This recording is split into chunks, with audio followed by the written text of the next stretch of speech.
Salve você mesmo.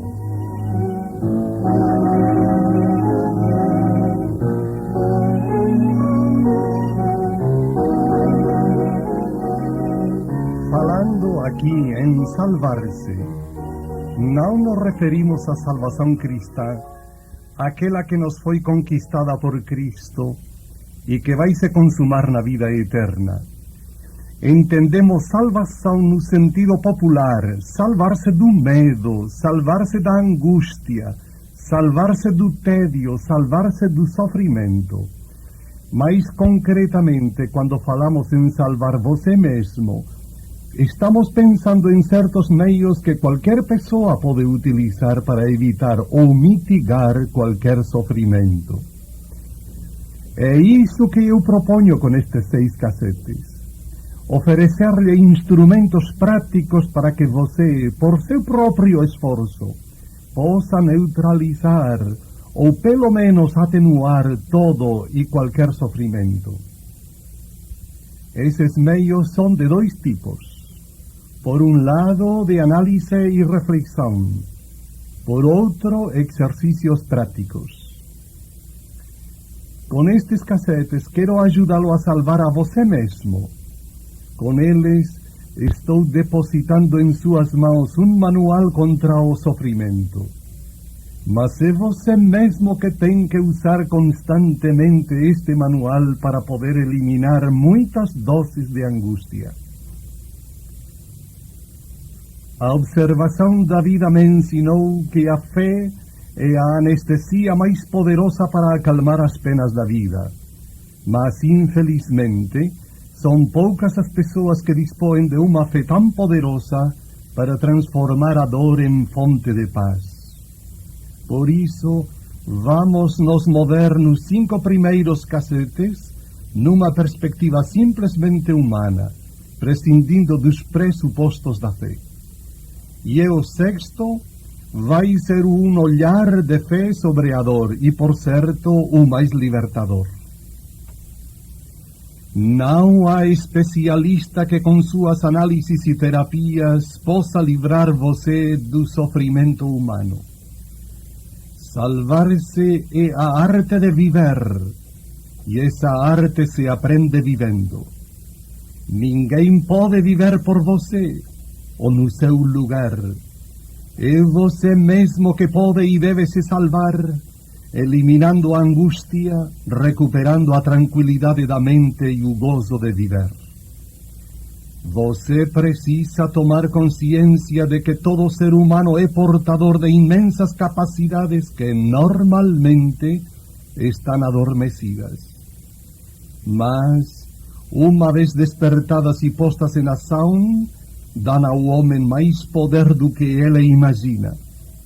Por isso, é preciso começar crendo em si mesmo e na sua capacidade de salvação. Uma pessoa psiquicamente doente é aquela que não consegue viver na sociedade como uma pessoa normal, ou que não consegue dissimular sua situação. Mas há outras pessoas que funcionam socialmente bem, mediante mecanismos de dissimulação ou de senso comum, mas interiormente são tristeza e dor. Não têm sintomas patológicos, mas sofrem uma agonia mortal. Sofrem depressão, insônias, tédio geral.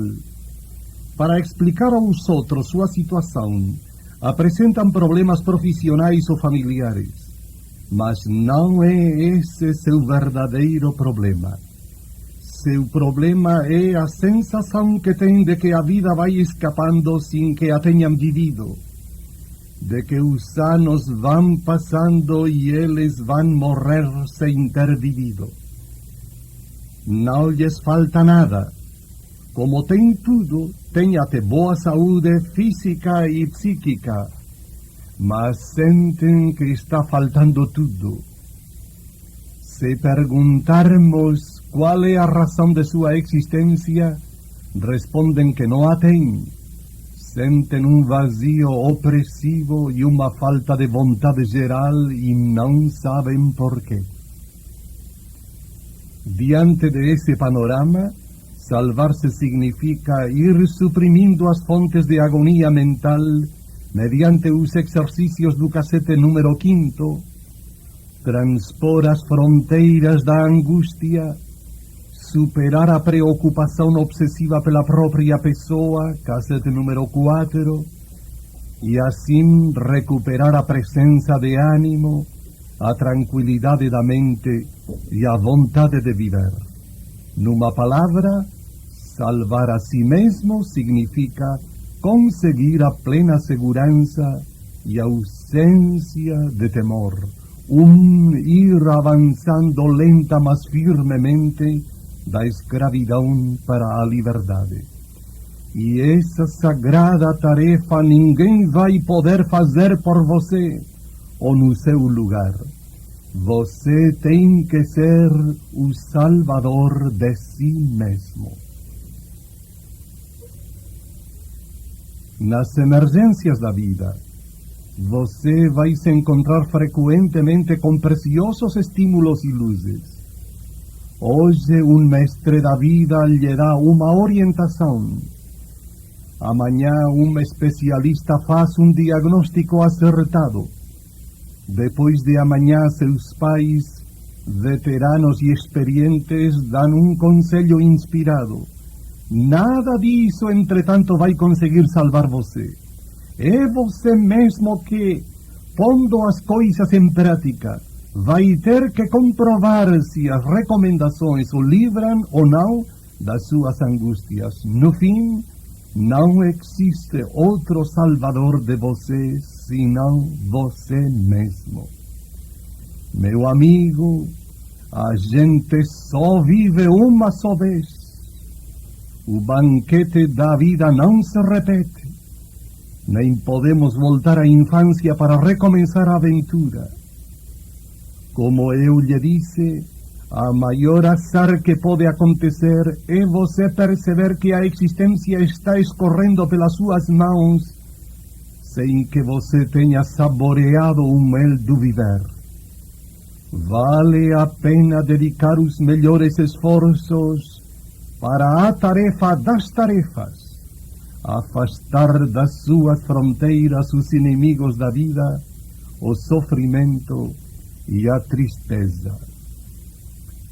O homem moderno se acostumou a resolver seus problemas procurando a salvação, mais ou menos magicamente, nos consultórios psiquiátricos e nas farmácias. Vã ilusão. Você irá perdendo a fé em si mesmo. Vai cair numa atroz dependência e vai se esquecer de que tem nas mãos as armas para se salvar.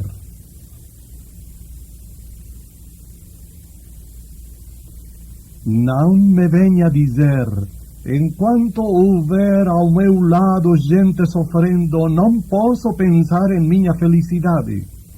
Dizer isso é puro engano e, além do mais, uma grande superficialidade. Saltam à vista os eternos mecanismos do coração humano que são: só os amados amam, só os livres libertam, só podem ser instrumentos de paz aqueles que vivem em harmonia consigo mesmos. Os que sofrem fazem sofrer. Os fracassados precisam fazer fracassar. Os ressentidos semeiam violência ao seu redor. Os que estão em conflito criam conflitos. Os que estão em guerra consigo mesmos acendem guerras ao seu lado. Os que não se aceitam não aceitam ninguém. Os que se rejeitam todo mundo. É tempo perdido e pura utopia pretender fazer os outros felizes se nós mesmos não o somos. É preciso começar por nós mesmos. Faremos os outros felizes na medida em que o formos. Amaremos de verdade o próximo na medida em que aceitarmos e amarnos serenamente nossa pessoa e nossa história. O ideal bíblico se sintetiza em amar ao próximo como a si mesmo. A medida, portanto, é a gente mesma. Preocupar-se com os outros tanto quanto a gente se preocupa consigo mesma já é um ideal altíssimo. Você tem que começar por você. O importante é você. Seja feliz, que seus irmãos se encherão de alegria. Evidentemente, não estamos propondo um hedonismo egocêntrico e fechado, o de livrar o homem do sofrimento e fazê-lo feliz. É claro que esse já seria um programa grandioso, e de fato é esse o objetivo de todas as ciências do homem. Com estes cassetes, nós nos propomos outra coisa: deixar você em condição de ser verdadeiramente capaz de amar. E isso você vai ser na medida em que for feliz. Você nunca vai chegar a ser feliz de uma vez, mas na medida em que sofrer menos, vai ser mais feliz. É isso que lhe propomos. Que você vá dissecando uma por uma as fontes do sofrimento, e nessa medida é que vai subir o termômetro de seu gozo vital e você vai voltar a viver. Viver já é sentir-se feliz. Então, a força expansiva desse gozo vital vai jogar você para os seus semelhantes, com esplendores de primavera e compromissos concretos.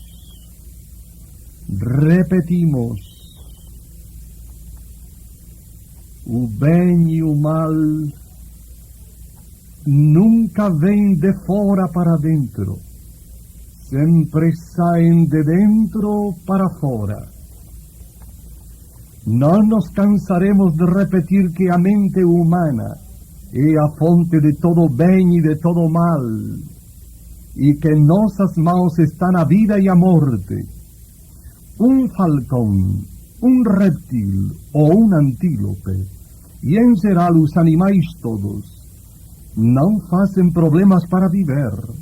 Vivem gostosamente no meio quente da criação universal, em unidade com todos os demais seres. Não sabem o que é aborrecimento nem insatisfação, não têm problemas, sentem-se realizados e não podem ser mais felizes do que são. O homem também vivia assim nas etapas pré-humanas, mas um dia essa criatura que chamamos homem tomou consciência de si mesmo, soube que sabia, soube quem era. Isso lhe abriu possibilidades quase infinitas, mas ao mesmo tempo constituiu quase uma catástrofe. Quando percebeu que era ele mesmo diferente dos outros, o homem começou a sentir-se sozinho, separado dos outros. A própria existência passou a ser um problema enorme. Antes, viver era espontaneamente um fato consumado. Agora era uma arte. Antes era uma delícia. Agora era um desafio. Tinha que improvisar tudo, arriscando muito. Poucas semanas depois de nascer, os pássaros voam, os patos nadam, os gatos caçam. Não precisam aprender a andar, voar, nadar, caçar. Pelo simples fato de existir, dispõem de tudo o que precisam para se defender e sobreviver. Poderíamos dizer que as técnicas são elaboradas nas entranhas de seu organismo, que já vêm com eles sem precisar de treinamento. Não acontece o mesmo com o homem. Quando nasce, ele é o ser mais desvalido da criação. Tem que aprender tudo, a andar, a falar, a pensar. Tem que aprender a usar a inteligência com a particularidade de que o instinto funciona espontaneamente, enquanto o uso da inteligência pressupõe riscos e incertezas, porque para poder optar precisa analisar, comparar, excluir, e é então que aparece a ansiedade acompanhada pelo temor e a angústia. Começa a pensar em si mesmo e conclui que nasceu para morrer. Mede suas possibilidades e impossibilidades e fica inquieto, desgostoso. A razão lhe diz uma coisa e a emoção outra. Deseja muito, pode pouco. Em resumo, pelo fato de ser consciente, de saber quem é ele mesmo, é que o homem encontra todos os males e também todos os bens. A história está desafiando o homem continuamente. Como acabar com as guerras, como superar a fome, a doença, a injustiça, a pobreza. São tarefas nobres de que a história encarrega o homem no correr dos milênios. Mas acima de todos esses desafios, a missão principal, a tarefa das tarefas definitiva e transhistórica é e será esta: o que fazer? Como fazer para que o homem chegue a ser dono de sua mente, para que sua mente esteja ocupada só pelos pensamentos que ele quer, para que sua mente esteja e seja fonte apenas de bênçãos. Enquanto não avançarmos nessa direção, não haverá solução para os problemas humanos. Muitas das orientações destes cassetes, e principalmente dos exercícios para se acalmar, dirigem-se para esse objetivo: ajudar o homem a ser dono de sua mente e a adquirir a concordância entre a mente e a vontade.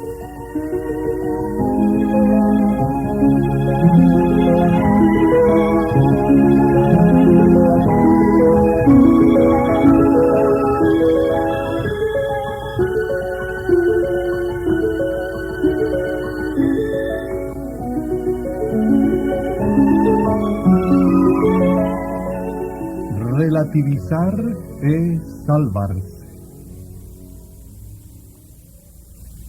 Vou recordar muitas vezes nestes cassetes esta verdade. A mente humana é o manancial principal de nossas aflições. Se você despertasse e tomasse consciência disso, de que a sua mente é a máquina que gera tanta angústia, desapareceriam de sua alma a maior parte das suas penas e tristezas. Vejamos como nossa mente aumenta o sofrimento. Quando sentimos uma emoção, experimentamos um desgosto ou simplesmente vivemos um acontecimento, é tal a identificação que se dá entre a vivência e a pessoa, isto é, a sensação da experiência absorve e ocupa de tal maneira o primeiro plano da consciência, que a pessoa tem a impressão de que nesse momento não há no mundo nenhuma outra realidade além dessa vivência desagradável. Por exemplo, se eu cobrisse neste momento meus olhos com as mãos, teria a impressão de que neste mundo, neste momento, não há outra realidade a não ser estas mãos, porque elas ocupam todo o meu olhar.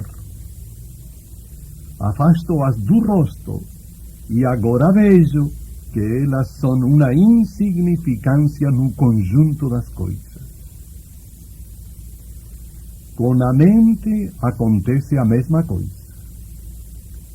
A vivência do que está acontecendo neste momento, digamos, este desgosto, envolve de tal maneira e ocupa a consciência que a pessoa perde a distância e a perspectiva para apreciar objetivamente a dimensão real do que está vivendo. E é dominada pela sensação de que o que está acontecendo neste momento tem uma dimensão total. Isto é, absolutiza, por causa da proximidade e da falta de termos de comparação. E sofre horrivelmente porque tem a impressão de que não há outra realidade senão o desgosto presente e de que sempre vai ser assim. E a pessoa é inteiramente tomada pela angústia. Mas não vai ser sempre assim, não. Quando depois de algumas horas, dias ou meses, se tomar uma distância razoável e se abrir uma perspectiva suficiente, vamos comprovar que aquela coisa tão horrorosa não era mais do que um episódio insignificante da vida, tão relativo. Depois virá outro desgosto, que por sua vez vai passar, e depois outro, que também vai passar. Aqui não sobra nada. É um incessante passar. Tudo é tão relativo. É loucura chorar hoje por coisas que amanhã já não existirão.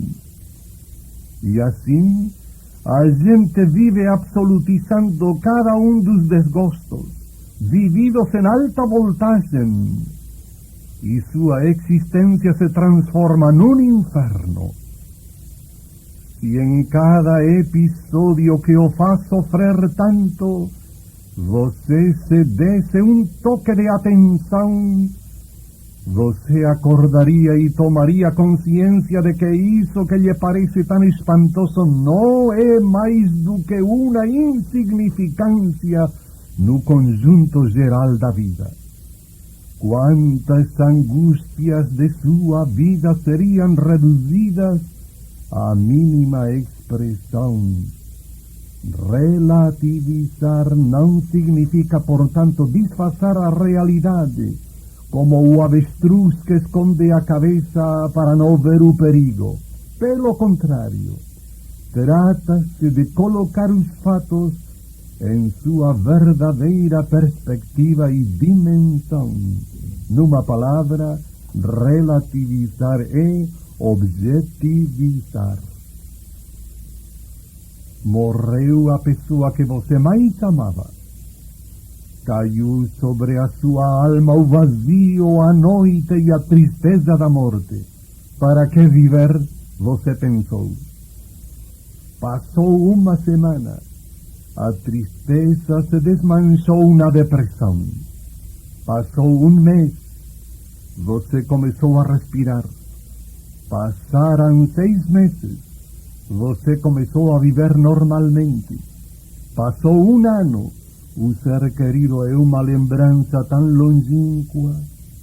Passaram 5 anos e você vive como se aquela pessoa nunca tivesse existido. Tudo é tão relativo. Aqui não sobra nada. Tudo é um passar. Por que angustiar-se hoje por coisas que amanhã serão vazio, silêncio, nada? Se no dia em que você é visitado por um desgosto mortal, você desse um toque de atenção e relativizasse isso, quanto sofrimento desapareceria de sua alma. Vamos imaginar um caso. Suponhamos que você fosse uma personalidade insubstituível na família, nos negócios, no sindicato, na política. Tudo gravita em torno de você. Todos comentam, se ele morrer, vai tudo por água abaixo. De fato, você morre. Depois dos primeiros dias de desconcerto e confusão, passo a passo tudo começa a se acertar. Vão sendo cobertos os vazios que você deixou. Poucos meses depois, tudo continua a funcionar como se não tivesse acontecido nada, como se você nunca tivesse existido. É tudo tão insignificante, tão relativo. Por que angustiar-se por coisas que por sua natureza são completamente efêmeras, passageiras, como as nuvens, como as ondas, como o vento? Chega de sofrer.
Relativizar é salvar-se. Continuação.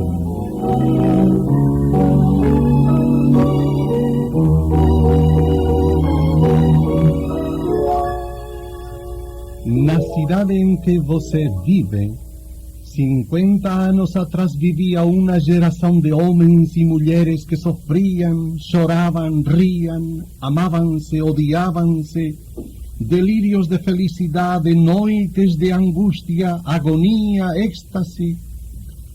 25 anos depois, que tinha sobrado de toda aquela imensa carga humana? Só silêncio. Tudo tinha sido sepultado no vazio e no nada. 25 anos atrás, havia na tua cidade outra geração de homens e de mulheres que se amavam, se odiavam, se angustiavam, lágrimas, risos, ódios, noites de insônia, sobressaltos. De tudo isso, que sobra agora? Absolutamente nada. Silêncio e nada. Hoje, na sua cidade vive outra geração de pessoas, entre as quais você mesmo, que se preocupam, lutam, se exaltam, se deprimem, têm medo, euforia. De tudo isso, que é que vai sobrar dentro de alguns anos ou muito antes? Nada mais que o silêncio, como se nada tivesse acontecido. Tudo é tão relativo, aqui não sobra nada. É loucura angustiar-se por coisas que hoje são clamor e amanhã silêncio. Se em todo momento em que você se sente dominado pela impressão de uma desgraça ou devorado pela angústia, como se nesse momento não houvesse outra realidade no mundo a não ser o seu desgosto, se nesse momento você se desse um toque de atenção e pensasse que tudo é relativo, que tudo vai passar e muito depressa, que copo de alívio para o seu pobre coração. Nesta manhã, você abre o jornal e fica acabrunhado pela terrível notícia do que aconteceu na sua cidade. É o tema de conversa de todo o mundo. No dia seguinte, você abre o jornal e fica chocado por outras notícias ainda mais sensacionais. Da notícia do dia anterior ninguém mais se lembra, ninguém fala nada. No terceiro dia, o jornal fala de novos horrores que ocupam completamente a conversa de todo o mundo. Ninguém mais fala dos horrores dos dias anteriores. E assim, dia após dia, as pessoas vivem de impacto em impacto, absolutizando cada acontecimento, como se de cada momento dependesse o destino do mundo. Entretanto, está na cara que não há nada de absoluto, que tudo é relativo, que tudo flui como as águas do rio que passam e não voltam atrás. Em resumo, aqui não sobra nada. Absolutizamos os acontecimentos de cada instante, mas vamos comprovar repetidamente que tudo tem importância relativa. Aplique essa reflexão na sua vida familiar e você vai ver que aquela terrível emergência do mês passado já é um fato esquecido. E o susto que hoje tanto lhe espanta, um mês mais tarde vai ser uma simples lembrança. Acorde, portanto, mais uma vez e, relativizando, elimine a maior quantidade de sofrimento. Sentado na frente do televisor, você vibra ou se deprime com os sucessos políticos, com os torneios atléticos, sofre ou se alegra com os vaivens dos seus negócios, com a marcha da vida familiar, enquanto os seus estados de ânimo sobem e descem como se em cada momento estivesse sendo jogado o seu destino eterno. Mas você já viu, tudo é tão efímero como o orvalho da manhã. Por que se angustiar? Tudo é tão inconsistente como uma vara de bambu, vira como a rosa dos ventos, passa como as aves, como as nuvens. Por que sofrer tanto? Na história tudo aparece, resplandece e desaparece.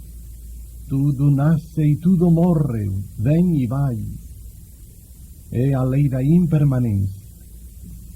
Estamos nos últimos anos do século XX, um século que arrasta consigo uma gigantesca carga de sangue, fogo, destruição, paixão, ambições, lágrimas, gritos, morte. Guerras de milhões de mortos, milhões de mutilados, vilas arrasadas, cidades incendiadas, e junto com o século acaba também o milênio. Meu Deus, que vibração sideral nestes 1000 anos! Quantos mundos emergiram e sumergiram!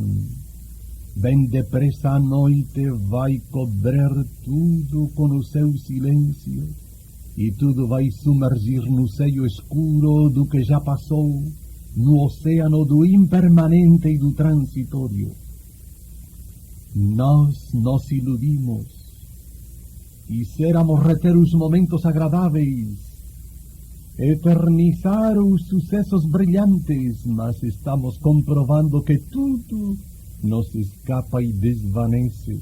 Aqui não sobra nada. Acorda, meu irmão, acorda. E em cada desgosto e preocupação, toma consciência da relatividade de tudo o que acontece com você.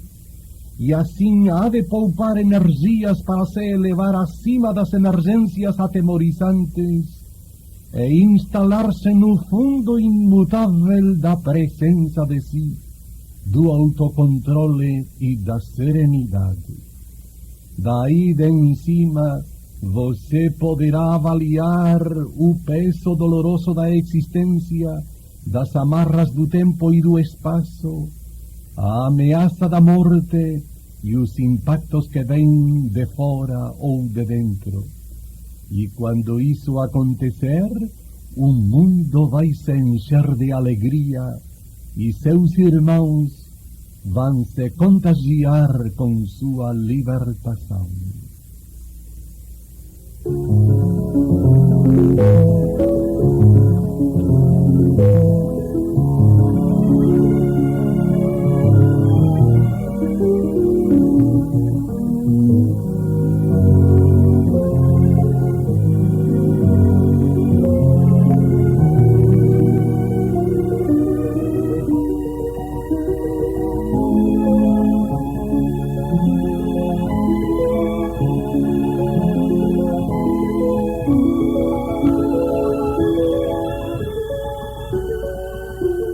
Despertar es salvarse.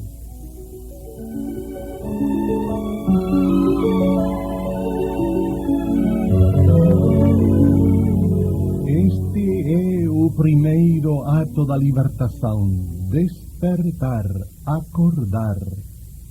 O homem sofre porque está adormecido e está adormecido porque não se dá conta de que sua mente é o motor que gera tantas angústias. Se você estiver em seu quarto profundamente adormecido e na vizinhança estiverem matando gente ou pondo fogo nas casas do bairro, não vai acontecer nada com você porque as coisas existem na medida em que existem em sua mente. Você está sendo difamado e caluniado por trás, mas você nunca se inteirou disso.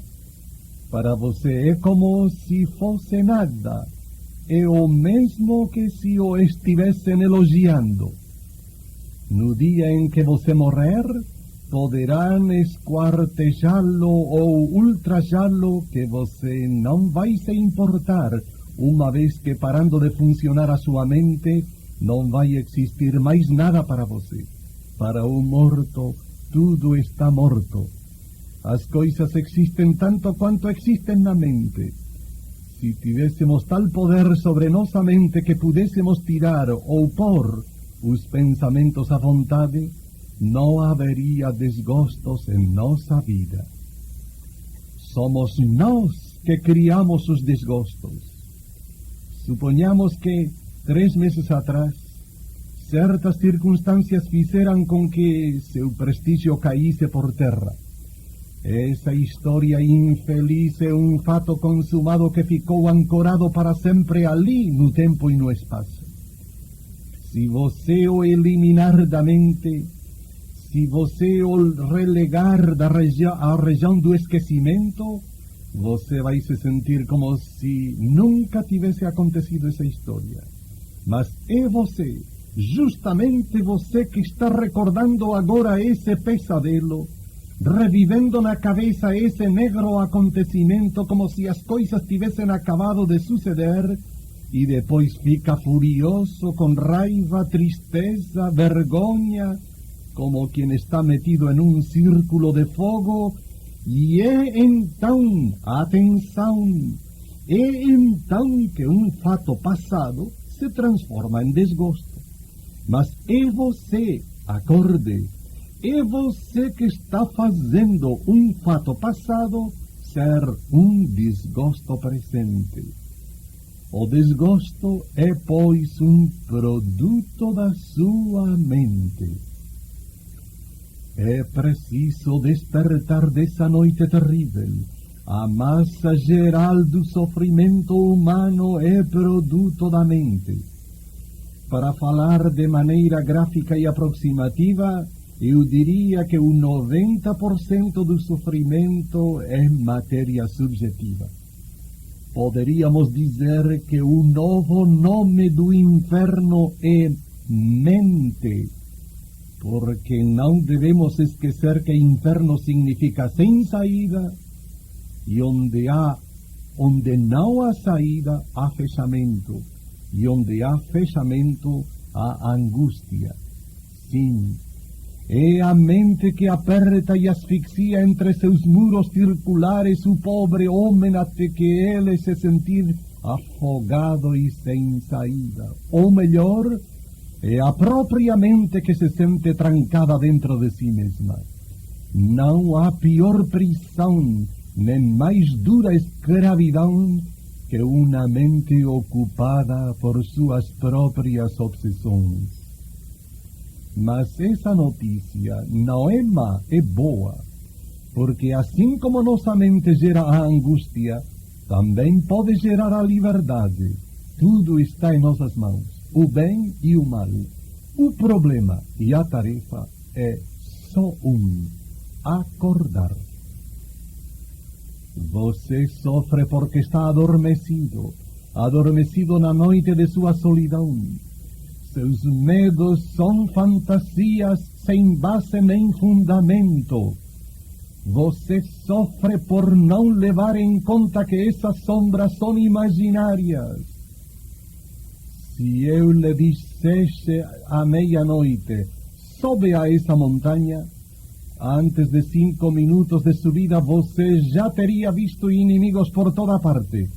Cada galho agitado pelo vento é um ladrão escondido, aquela vaca é um bandido de tocaia, o rumor do vento pressagia a presença de bruxas, a escuridão gera o medo e o medo gera fantasmas.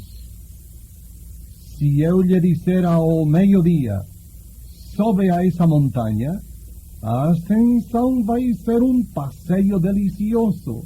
E agora perceberá que o vento era vento e a vaca era vaca, e você verá que os fantasmas da noite não passavam de produto da sua mente. Do mesmo jeito, se você estiver adormecido, fechado na escuridão de sua mente, quando se sentir solitário e indefenso, vai ter uma sensação de medo, e o medo vai fazer nascer em fantasmas por todo lado.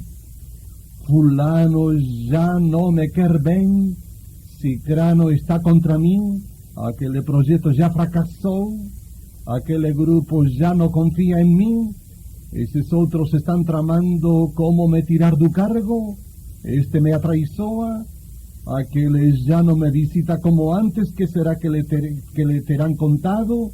Meu irmão não chega, vai ver que teve um desastre. Tudo pura fantasia. Você está dormindo.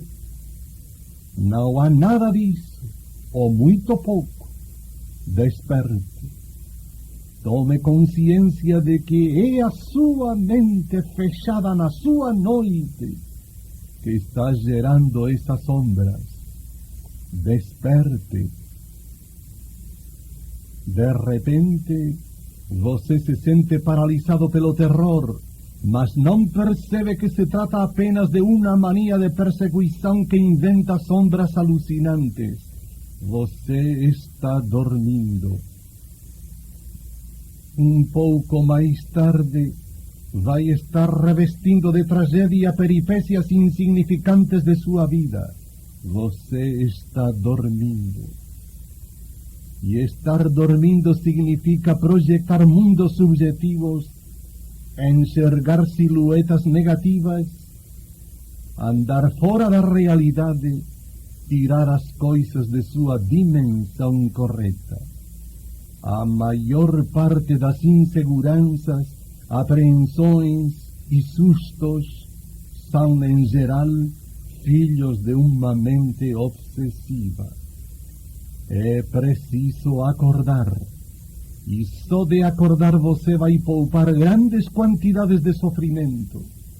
E despertar equivale a dar a você mesmo um toque de atenção, perceber que você estava se torturando com pesadelos, que estava exagerando o perigo da situação, que todo o seu susto não passava de suposições da sua cabeça. Suas apreensões eram pesadelos e seus temores eram quimeras. É preciso saber que os sonhos são. Saber distinguir a fantasia da objetividade, a ilusão da realidade. É preciso saber que tudo passa e não sobra nada. Saber que as penas sucedem às alegrias e depois as alegrias sucedem às penas, e que aqui embaixo não há nenhum absoluto. Despertar, afinal, é perceber que você estava dormindo. À meia-noite, o mundo estava coberto de trevas. Amanhece e onde se esconderam as trevas? As trevas não se esconderam em nenhum lugar. As trevas eram simplesmente nada. A luz mostrou que eram nada. Do mesmo jeito, quando você estava dormindo, sua mente estava povoada de sombras e tristezas. Amanhece, isto é, você acorda, e agora percebe que seus temores não eram nada. Ao despertar, esfuma seu sofrimento como se esfumaram as trevas ao amanhecer. Desperte e deixe de sofrer. Em qualquer momento do dia ou da noite, quando você se surpreender acabrunhado pelo temor ou a angústia, pense que está dormindo. Faça uma nova avaliação, retifique seus julgamentos e vai ver que estava exagerando, pressupondo, imaginando, aumentando. Sempre que você estiver perturbado, apreensivo, levante a cabeça, sacuda-se, abra os olhos e desperte. Muitas trevas da sua mente vão desaparecer e vai haver um enorme alívio. Viver é a arte de ser feliz. E ser feliz significa superar progressivamente o sofrimento humano e conquistar assim a tranquilidade da mente, a serenidade dos nervos e a paz da alma. Mas não vá pensar que vai alcançar essa felicidade como por arte mágica. Você vai precisar de muita paciência e esforço, e principalmente de uma dedicação constante à prática dos exercícios de relaxamento e concentração que se encontra no cassete número 5, assim como da introspecção-meditação, matéria exposta ao longo dos 6 cassetes. Você não vai conseguir o que desejamos só de escutar estes cassetes. É preciso que os desejos se transformem em convicções, e as convicções em decisões, e as decisões têm que levá-lo a reorganizar seu programa de atividades e, no meio delas, reservar espaços livres para praticar diária e metodicamente os exercícios de relaxamento, concentração e meditação. Não é preciso que você faça todos e cada um dos exercícios do cassete número 5, mas é conveniente que experimente todos, diversas vezes, para ficar depois, para a prática diária, com os que lhe derem melhores resultados. Vale a pena manter alto esse esforço de libertação. Não se esqueça de que a liberdade não é um dom, mas uma conquista. Tome consciência de que a gente vive só uma vez, que este banquete não se repete. Os sanos não perdoam, pelo contrário, avançam numa velocidade acelerada. Ya dicemos que a mayor tristeza humana consiste en sentir que os anos pasan sem que a gente tenha vivido e que a morte pode nos surpreender sem ter vivido. Desperte, meu irmão, fique em pé e salve você mesmo. Assim, você vai poder embarcar na grande marcha da libertação dos povos.